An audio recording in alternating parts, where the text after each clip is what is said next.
In the next few minutes, I'm going to revolutionize the way that you study. Hello and welcome back to the channel. My name's Dr. Ash, and in my years of studying both medicine and dentistry, I've slowly but surely worked out a method to ensure that I can do 4 hours of continuous study. But not only just do 4 hours, but 4 hours of continuous, productive, concentrated and efficient study. And some people will try and tell me that it can't be done. Like, how can you stay focused? How can you do that much time? Don't you get up to go for a pee? But I'm going to show you firstly why I do it this way, why it's more effective, and then I'm going to show you 4 or 5 steps as to how you can do it yourself and implement it in your own study routine. The main thing is, when I sit down to study, I want to be as efficient, as productive as possible. Although I really enjoy gaining the knowledge and know how useful it's going to be, I don't always enjoy being forced to sit down and read when it's not really what I'm in the mood for. But I let that drive me to make sure that when I do sit down, I just do as much as I can in that short amount of time, so that then I can just spend the rest of the day enjoying myself and kind of just doing what I want to do.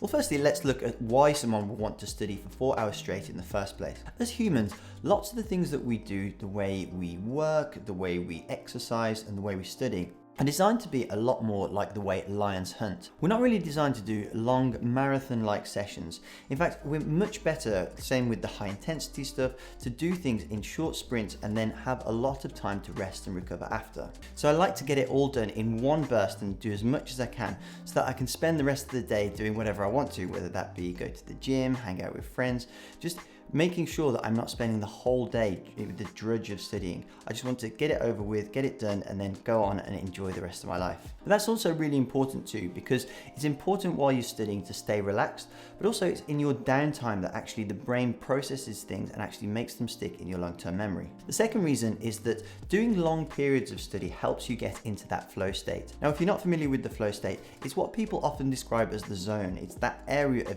deep focus where nothing else exists but the thing in front of you, and you are so task orientated that you just give it your absolute 100% best, and that is when people are the most effective and kind of get loads done in a seemingly impossible amount of time. And I can recall so many times when I've been studying really complex stuff in medicine and I've just kind of really dug into it and spent loads of intense focus with it, and it's stuck with me for years. The other thing with flow is that if you get interrupted for whatever reason and come out of flow state, they say that it takes on average about 20 minutes to get back into that level of concentration. This is one of the reasons I'm not a big fan of Pomodoro, because although I understand that it's good to stay refreshed and take regular breaks, sometimes I feel when you're really in the zone and going for it, having to stop because the Pomodoro timer tells you to do so really just takes you out of that flow state. So if you think that a deep dive, long study session style is the one for you, then here are 5 tips for how to make it work for when you next sit down to do your long study session. So the first thing, like always, like the good old scouts say, is plan ahead. This actually goes for anything, study, work, all sorts of things are just made so much more efficient by you planning ahead, and just when you sit down to do the thing that you want to do, knowing in your head already what you're going to do, rather than having to sit there and decide. This is because something called decision fatigue is a real thing. The energy expired just so that you can decide what you're going to do. It's zapping in itself. So in the morning when you sit down, you just want to know ahead of time what you're doing, so that when you're ready for it and you come to sit to the table to study, you just can dive straight into it with no friction and no distractions or nothing stopping you, just getting straight into what you need to do. Second thing, which I think is probably the biggest productivity hack of the entire last decade, is put your phone away. Whether that means putting it in the next room, giving it to a partner or a housemate, or even putting it in one of those cages that locks it away on a timer. Putting your phone away just takes those micro distractions away, those little things that take you out of that flow state. And you'll be amazed that when you take away those micro distractions, those little seconds here and there that just take you out of the depth of level of flow that you're in when you're studying and when you're just really going for it and focused, you'll be amazed how much those add up to in the long term. The third thing I would recommend is minimize the amount of times you need to go away from your desk. So before you start, make sure you've gone for a wee, make sure you've got all the water that you need, even doing things like taking a flask of coffee to make sure that you don't have to keep getting up every hour.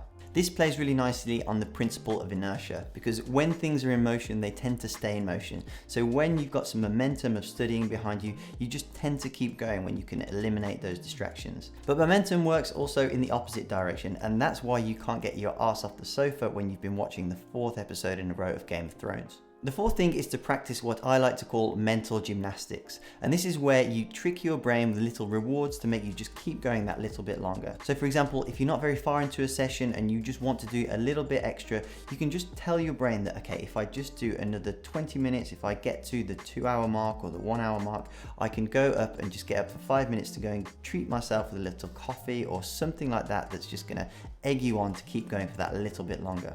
And if you've seen this video here that I've made about how to trick your brain into studying, you'll see that there's a very big difference between the brain and the mind. The mind is a deep, wondrous place where all philosophical thought happens, whereas the brain is just a simple, dumb dog that you have to train and get to behave the way you want it to. And the final thing is, just like any habit that you're trying to build, you just have to work up to it and condition yourself to get better at the thing. So the more that you do this, the more you build up to it. You can start with smaller amounts and then just work up to the 4-hour stints. And that way you will just train yourself and get yourself into the habit, and you'll get used to doing these long study sessions. At first I found it really hard to do more than an hour without a break, but now I kind of enjoy them because I know as I'm doing them that once I've finished, I've basically done all the studying that I need to do for the day, except for maybe when I'm studying for exams that I'll do kind of 2 of these 4-hour sessions.